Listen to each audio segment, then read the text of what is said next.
kalau kamu sumpah tidak menghujat? Betul, ayo sumpah tidak menghujat. Coba lihat pusing si Jesslyn menghadapi umat. Sampai dia berdiri kawan. Takut ada apa-apa ya. Karena mereka yang harus tanggung jawab kalau Pak Budi kenapa-kenapa di situ. Dan ini penonton ini tidak tahu malu. Ngapain harus maju ke podium tanpa izin? Ini tidak bermartabat kawan ya, kayak begini ya. Tidak ada hak dia, tidak ada izin dari panitia untuk maju mendekati peserta. Apalagi pendeta Budi Asali. Kok kau seenaknya saja? Kau kira ini kau yang bikin? Timnya Jesslyn yang bikin. Kau cuma merusak penontonnya, barbar. Gara-gara cuma tanyain sedikit, majulah kalian semua. Ayo salaman. Oke, ayo mau kapan? Tentang apa? Kapan? Sajukannya kapan? Di mana? Tujuh kapan? Bulan depan ya. Ya, pokoknya waktunya cocok ya. Shalom sahabat Kalimatullah dimanapun berada. Apa kabar sahabat Kalimatullah semua? Saya berharap sahabat semua ada dalam keadaan sehat dan selalu di dalam pertolongan Tuhan kita Yesus Kristus. Terus dukung perkembangan channel ini dengan cara like, komen, dan subscribe.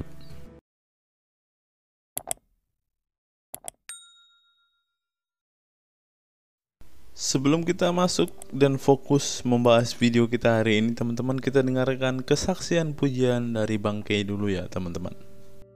Ho Dazarodai sin start.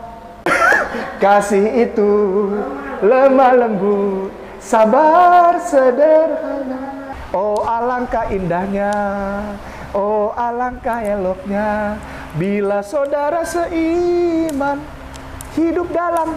Langsung banyak yang nyambung. Pada kesempatan kali ini teman-teman, kita akan melihat sesuatu kejadian yang terjadi di dalam sebuah perdebatan antara Bapak Budi Asali dengan seorang mualaf, teman-teman. Nah, di dalam perdebatan itu teman-teman, para audiens, para penonton debat itu kepanasan tiba-tiba karena Bapak Budi Asali membeberkan atau memberikan sebuah dalil tentang Nabi Muhammad atau Rasulullah, teman-teman. Dalam kesempatan itu Pak Budi Asali mengatakan jika teman-teman atau saudara-saudara muslim kita ingin masuk ke dalam surga, mereka harus melewati neraka terlebih dahulu, baru mereka bisa masuk ke dalam surga. Berikutnya Pak Budi Asali juga mengatakan bahwa sang Nabi masih didoakan sampai hari ini agar sang Nabi masuk ke dalam surga. Karena dalil dan data-data ini, para mualaf dan para debater muslim yang duduk menyaksikan perdebatan antara Bapak Budi Asali dengan seorang mualaf ini kepanasan serta kejang-kejang, teman-teman. Mari langsung saja kita lihat, teman-teman. Dan satu lagi nih, teman-teman, yang perlu kita ketahui, di sana ada seorang moderator, dan moderator ini pun adalah mualaf baru, teman-teman, yang dianggap sangat cerdas, sangat pintar, dan tidak ada obat katanya menurut Ipung Atria dan Ustadz Kainama. Mereka berdua mengatakan bahwa mualaf yang satu ini sangat cerdas. Nah, pada kesempatan itu ternyata mualaf ini dipercayakan untuk menjadi moderator. Alhasil apa, teman-teman? Ketika si mualaf ini menyaksikan perdebatan antara para mualaf dan para guru-guru, para ustadz-ustadznya, dia kebingungan, teman-teman. Lah, kenapa orang yang beragama Islam, orang yang menganut agama Islam modelnya kayak begini ya? Semuanya langsung tiba-tiba kepanasan di ruang debat karena mendengar dalil yang diberikan oleh Bapak Budi Asali ini, teman-teman. Nah, bagaimana kronologinya dan bagaimana detik-detik semua orang yang beragama Islam yang ada dalam ruang debat itu kesurupan berjamaah? Mari kita simak. kamu pindah dari agama Kristen, kita Yes. bilang, ke entah ke ateis, entah kemana, terus kamu pindah ke Muslim. Mohon maaf ya, ini kan cuma pertanyaan. Iya. Kenapa kamu pilih Muslim? Sedangkan sebenarnya dari beberapa pilihan yang lain, baik ini Kristen ataupun ateis, menurutku Muslim ini yang paling tidak menguntungkan bagi wanita. Saya aja pas pertama, saya tuh menolak yang namanya pakai hijab. Itu yang paling saya tolak ya. The point proof, makanya pas pertama saya bilang salah satu golongan kita like hijab, right? Because I feel it myself. Saat saya merasa, saya tuh bahkan sampai ada pernyataan kayak begini. Ngapain saya keluar pakai hijab? Akhirnya diberikanlah sebuah solusi. Dimana cukup istrimu 1, 2, 3, ini 4. Tapi jika Anda bisa berbuat adil, dimana itu nggak mungkin. Manusia itu kita nggak bisa berbuat adil. Kita Ya, selamat berjumpa kembali di channel Domba Suci. Nah, jadi pada kesempatan kali ini kita akan membahas ya kawan-kawan ya tentang Jesslyn Thea yang adalah seorang mualaf ya kawan ya, dan dia kemarin menjadi moderator dalam debat atau diskusi antara pendeta Budi Asali dan Ustazah Etika Nur, yang mana kalau kita lihat dalam diskusi tersebut sangat-sangat tidak beretika ya menurut Domba Suci. Sangat-sangat barbar penonton-penonton di sana, dan bahkan diskusi tersebut kelihatannya seperti mengintimidasi pendeta Budi Asali. Jadi si Jesslyn Thea ini dia baru pertama ya kawan ya menjadi moderator dalam sebuah debat, dan dia harus melihat kenyataan yang pahit. Ya, dia harus lihat ini ya, ketika senior-seniornya penonton di situ mempertunjukkan sikap-sikap yang tidak edukasi, sikap-sikap barbar kawan ya. Ada beberapa kejadian yang kita sudah saksikan bersama.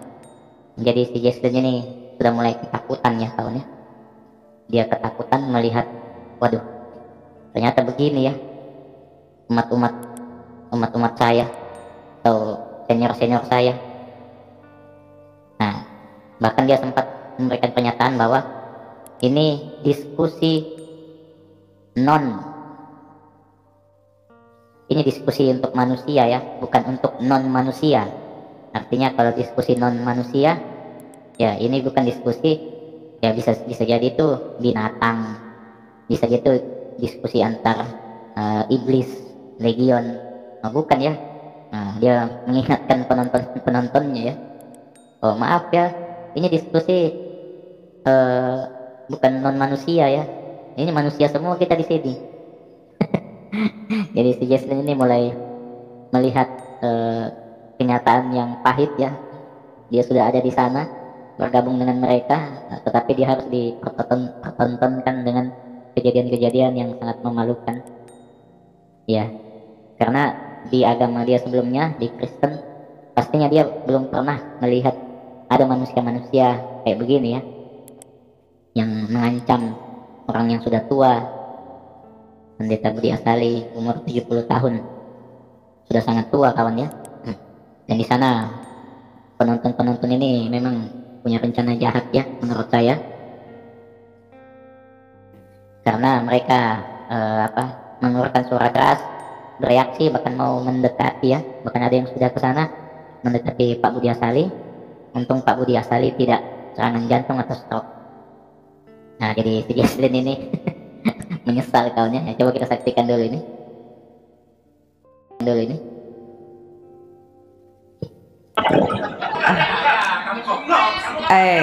Baik audiens, tolong jangan ada kata penghinaan dan lain-lain ya. Kita bukan di sini sebagai non manusia, kita kan manusia ya, bisa berbicara dengan baik-baik ya. Pertama saya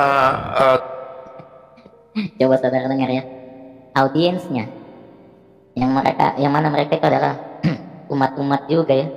Ya umat ya seukuah sama si Jesslyn. Dia mengatakan, "Oi penonton, audiens, nah, jangan barbar. Kita di sini ini manusia ya, bukan non manusia. Nah, kita bukan binatang ya. Kalau non manusia itu kita bukan binatang di sini ya. kita bukan anjing. Ingat ya, ini diskusi bermartabat, kita bukan non manusia dalam tanda kurung itu, pastinya ya anjing, kita bukan anjing ya. Nah jadi bermartabat lah. Nah, bahkan penonton sudah mulai berkata kasar ya, dia dengar. Nah, kita lanjutkan. Tadi saya katakan bahwa teman-teman murtadin saya itu bukan cuma satu, banyak ya. Dan mereka mengatakan bahwa harus lewat neraka. Memang masuk surga nanti akhirnya, tetapi harus lewat neraka dulu. Lalu yang kedua, nabinya sendiri itu masih harus didoakan oleh umatnya. Nah kalau nabinya masih didoakan, lalu umatnya bagaimana? Oke. Harus diselesaikan. Anda meluas. Padahal yang disampaikan Pak Ben ini, nah itu kan tertulis, tertulis dengan sangat jelas, dan dia cuma menyampaikan dari pernyataan dari teman-temannya yang murtadin. Coba lihat umat yang di bawah yang menonton. Nah begitu ditanya sedikit punyanya, oh langsung kepanasan. Padahal itu tertulis dan itu disampaikan oleh teman-teman Pak Budi sendiri. Coba lihat kelakuannya, dia sendiri sampai geleng apa ya dalam hatinya. Tuh, santai lah kan, santai lah, kenapa mesti panas? Mungkin ya dalam hatinya sampai dia mengatakan, oh kita ini apa, kita manusia ini, kita bukan non manusia. Apa? Anda mulai melebar. Harus diselesaikan. Ini ngomong yakin selamat atau tidak yakin selamat ya? Ayo, malam ini selesaikan. Selesaikan ya? Ayo, ya. Bapak, tenang Pak, jangan ya seperti itu ya. Baik, mohon. Anda Coba lihat, sampai moderator pun ketakutan sampai harus berdiri ya, menenangkan umat. Umat ditenangkan sama seorang Jesslyn Thea. Jesslyn pasti dalam hati bilang, aduh, dulu di Kristen gak ada kayak begini, kok sekarang, aduh, pahit memang. Aduh, sampai dia harus beranjak kawan. Bukan cuma Jesslyn ini, Ibu Ustazah lawan debatnya Pak Pen juga turun ke bawah menenangkan orang-orang itu. Iya, ini bukan non hewan ya yang di depan ini, betul kata Jesslyn ya. Aduh, jangan pakai penafsiran sendiri. Ayo kita buka. Secara fakta, secara alkitabiah. Tenang. Jika ingin bertanya ataupun berinteraksi harus langsung ya. Jangan sepihak. Boleh beradu argumen, masih boleh beradu untuk pendapat, masih boleh, tapi jangan sampai ada emosi dan lain-lain. Ya, silakan ya. Coba ya. Ini kelakuannya yang menunjukkan yang menurut saya. Ini kelakuan apa Pak? Seperti itu kelakuannya orang beragama memangnya. Kelakuan saudara yang tidak beragama. Pak Budi Asali memang berani ya. Padahal dia cuma sendiri di situ kawannya. Saya nggak tahu apakah ada pendukungnya di situ. Tapi rata-ratanya ya umat-umat itu saja yang ada di dalam situ. Padahal bapak ini sudah 70 tahun kawannya. Dia bilang, inikah kelakuan umat beragama? Iya. Yang Pak Pen, dia menyampaikan itu masih dalam koridor wajar ya. Koridor wajar, tidak ada situ penghinaan, penghujatan. Tapi manusia-manusia ini barbar, mengintimidasi. Kau udah lihat yang di depan itu orang sudah tua, 70 tahun loh kawan ya. Saya tidak maki-maki orang, kamu yang maki-maki orang. Kamu duluan. Ayo diselesaikan malam ini mengenai sholawat dan sebagainya itu. Diselesaikan bagaimana? Selesaikan, ayo kita selesaikan. Kita diskusi, ayo. Ya, ayo sampai besok. Sebentar, hormati penanya. Sebentar. Mohon maaf sebentar. Ini kan Pak. Ya, bos. Kita sampai emosi. Enggak, emosi. Muliku ngawur lagi. Kalau kamu tanya Alkitabku boleh, kenapa tidak marah? Kamu kenapa kalau tanya aku yang bukan marah? Loh, kita tidak akan marah kalau Anda tidak menyelewengkan penafsiran. Ya, Kamu sendiri yang nyelewengkan. Oh, kita tidak akan marah. Berarti memang mereka ngamuk. Mereka akui mereka marah kawan ya.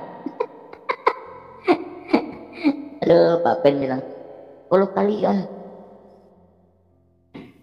nanya-nanya kitab kami, lihat itu Zuma, Kripa, Kainamus, nanya-nanya, menyimpulkan, mentafsirkan boleh. Oh, kalian padahal baru cuma secuil disinggung, sudah apa? Sudah mau, aing. Sudah emosi. Aduh, nggak ada ini. Dan si Jesslyn menyaksikan. Dia menyaksikan semua ini ya, kebarbaran ini oleh ukuhannya sendiri. Dia saksikan, ya lihatlah Jesslyn kelakuan mereka. Nah, dan kau sudah ada di situ. Ya kita sih ya nggak ada urusan, itu hak kau.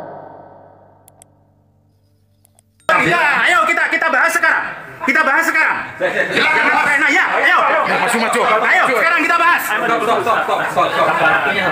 Akhirnya sudah. Nanti masalah sholawat, nanti kita dialogkan berikutnya. Setelah ini. Kan tadi Pak.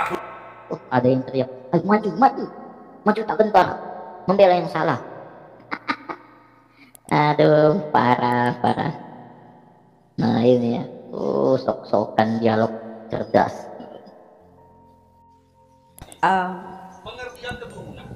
Mohon maaf Pak. Mohon maaf Pak, nanti kalau ingin memberikan pertanyaan lagi boleh untuk selanjutnya dulu. Jadi dia tadi keliru nggak nyambung. Kalau keturunan, ya. Ini tanya nanti dulu, ini tanya jawab atau debat? Pak, sebentar. Kalau debat kamu lain kali debat. Baik, Salaman mau debat dengan saya. Mau kalau kamu sumpah tidak menghujat. Betul, ayo sumpah tidak menghujat. Coba lihat pusing si Jesslyn menghadapi umat.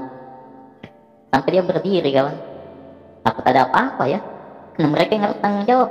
Kalau Pak Budi kenapa di situ. Dan ini penonton ini tidak tahu malu. Ngapain harus maju ke podium tanpa izin?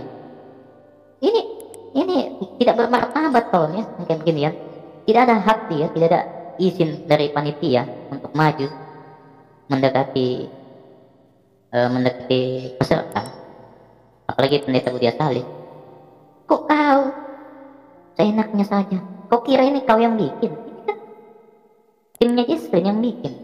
Kau cuma merusak penontonnya, barbar. Gara-gara cuma tanyain sedikit, majulah kalian semua. Ayo Salaman. Oke, ayo mau kapan? Tentang apa? Kapan? Saya sukanya, kapan? Di mana? Setuju kapan? Bulan depan ya? Ya, pokoknya waktunya cocok ya. Yang cocok kapan? Pak Budi Asali kapan? Loh ya, nanti kita rundingkan waktunya. Oke. Disaksikan loh ya. Kamu macam-macam sumpah ya. Kamu dulu menghujat soalnya. Menghujat siapa? Kamu bilang Alkitab sampah. Yang menghujat. Jesslyn cuma bisa terdiam, menyimpan rasa malu. Aduh, kasihan. Padahal waktu dia di Kristen, yang ada itu sukacita, damai sejahtera, roh ketenangan. Sekarang dia harus menerima pil pahit melihat kenyataan kawan ya. Coba lihat, kasihan sekali mukanya di sini ya, Jesslyn ini. Melihat umat, dia cuma bisa diam, tidak bisa apa-apa lagi. Bahkan sudah ditegur, kita di sini bukan non manusia ya, kita bukan non manusia di sini, kita manusia semua, beradab. Kita bukan non manusia, bukan anjing. Jangan kelakuan kayak anjing, nah kan gitu kan, non manusia kan anjing. Aduh. Ya, jadi mungkin itu saja kawan ya. Yang penting Jesslyn sudah di sana, ya selamat berbahagia. Nah, oh ya jangan lupa kawan ya untuk bantu subscribe, like, share, dan komen.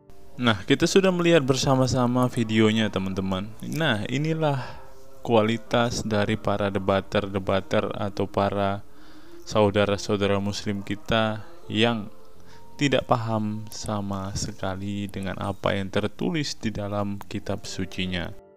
Apa yang dikatakan oleh Bapak Budi Asali itu tertulis jelas di dalam kitab suci mereka. Bukankah jika ada sesuatu yang tertulis di dalam kitab suci mereka, mereka harus mengimani dan meyakininya?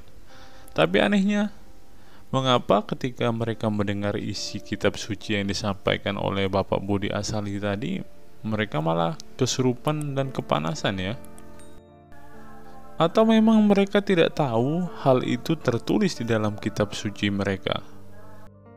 Tapi ini bukan sebuah keanehan sih teman-teman. Karena apa? Karena ustadz-ustadz mereka pun mengatakan bahwa para saudara-saudara muslim kita ini memang mereka adalah seorang yang sangat menjunjung tinggi kitab suci, sangat-sangat rajin membaca kitab suci, sangat-sangat rajin melantunkan kitab suci, tetapi pada dasarnya mereka tidak tahu apa yang mereka baca, mereka tidak tahu apa makna dari setiap hal yang tertulis di dalam kitab suci mereka. Bahkan di video-video kita sebelumnya, teman-teman, kita sudah membukakan ada seorang Gus yang mengatakan membaca kitab suci itu adalah sesuatu yang mendatangkan amal bagi hidup mereka. Gus itu juga mengatakan bahwa dengan membaca dan mengimani apa yang tertulis di dalam kitab suci, maka mereka akan terjauhi dari nafsu jahat atau maksiat. Yang walaupun di tempat-tempat mereka menuntut ilmu, yaitu di dalam pondok-pondok pesantren, di mana di sana menjadi pusat orang belajar kitab suci, menjadi pusat orang menuntut ilmu, mencari kebenaran, bahkan supaya menjadi ustadz-ustadz ternama dan menjadi orang-orang yang berakhlak di dalam kehidupan. Malah terjadi sesuatu hal yang di luar nalar. Seperti yang baru-baru saja terjadi, teman-teman, khususnya di Lombok. Ada seorang ustadz yang melakukan hal bejat dan mengakui bahwa ia dirasuk oleh jin. Dia mengatakan bahwa orang yang bersetubuh dengan dia atau orang yang melakukan hal bejat ini bersama-sama dengan dia akan mendapat ilmu atau mendapat keberkahan. Saya teringat sebuah kasus lain, teman-teman. Hal ini juga terjadi di Lombok, di mana ada seorang ustadz juga memperlakukan hal yang demikian, teman-teman. Mari kita lihat sebentar ya, teman-teman. Nanti kita lanjutkan membaca berita yang ini. Ya, ini beritanya, teman-teman. Pemimpin ponpes di Lombok cabuli santri diiming-imingi masuk surga. Ada kelas pengajian seks. Nah, ini lebih parah lagi, teman-teman. Kalau yang Pak Ustadz yang lagi buronan ini mengatakan bahwa ketika mereka melakukan hal yang demikian akan mendapat ilmu keberkahan. Tapi kalau Ustadz yang satu ini, dia mengatakan bahwa orang yang melakukan hal yang demikian dengan dia akan masuk ke dalam surga. Kalau kejadian yang ini terjadi 1 tahun yang lalu, teman-teman, di bulan Mei juga ternyata, teman-teman. Sama-sama di bulan Mei, sama-sama melakukan hal yang bejat. Satu mengiming-imingi surga, satu mengiming-imingi mendapat ilmu keberkahan.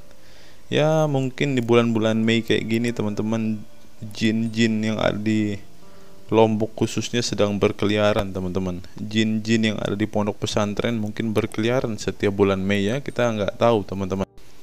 Kita tahu bersama, teman-temannya, kalau saudara-saudara muslim kita ini di bulan Ramadan mereka mengatakan bahwa jin itu dilepaskan semua, dan setelah selesai bulan Ramadan maka jin itu diikat, teman-teman. Sekarang kenapa bisa ada jin di dalam pondok pesantren ini? Ayo, gimana ini, teman-teman? Apa pendapat teman-teman melihat hal ini? Seharusnya jin-jin itu kan diikat, katanya dirantai, dimasukin ke dalam neraka.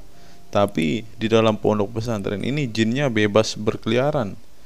Mungkin jin otong ini yang dimaksudkan oleh Pak Ustadz ini ya. Kita nggak tahu, teman-teman. Apa pendapat teman-teman? Nah, dari sini kita tahu, teman-teman, mengapa para ustadz dan para mualaf yang menyaksikan perdebatan antara Bapak Budi Asali dengan seorang mualaf itu pada kepanasan dan pada kejang-kejang, teman-teman. Alasannya kenapa? Karena mereka memang tidak tahu apa yang tertulis di dalam kitabnya. Maka ketika dalil dibukakan, ketika fakta dibukakan, yang terjadi adalah mereka kesurupan berjamaah seperti yang kita saksikan tadi. Apa pendapat teman-teman setelah menyaksikan video ini? Saya berharap melalui video ini kita semua diberkati. Terlebih-lebih saya berharap teman-teman semua semakin bersemangat memberitakan kabar baik, khususnya kepada orang-orang yang hanya hafal kepada kitab sucinya, kepada orang-orang yang sangat-sangat mencintai kitab sucinya, tetapi mereka tidak tahu apa arti dan isi dari yang mereka sedang baca dan sedang mereka imani itu. Inilah tugas kita orang percaya, yaitu memberitakan kebenaran kepada mereka. Walaupun mereka harus kepanasan, walaupun mereka harus kejang-kejang seperti yang kita saksikan tadi, tetapi kita semua adalah agen-agen Allah yang ditugaskan Allah untuk memberitakan kabar baik. Tugas kita hanyalah memberitakan, biarlah Roh Kudus yang bekerja di hati mereka dan menyadarkan mereka, terlebih-lebih menginsapkan mereka agar mereka bisa percaya kepada Yesus Kristus yang adalah juru selamat kita semua. Sekian video kita hari ini. Sampai bertemu di video-video kita berikutnya. Salam waras, salam sadar, God be with you all.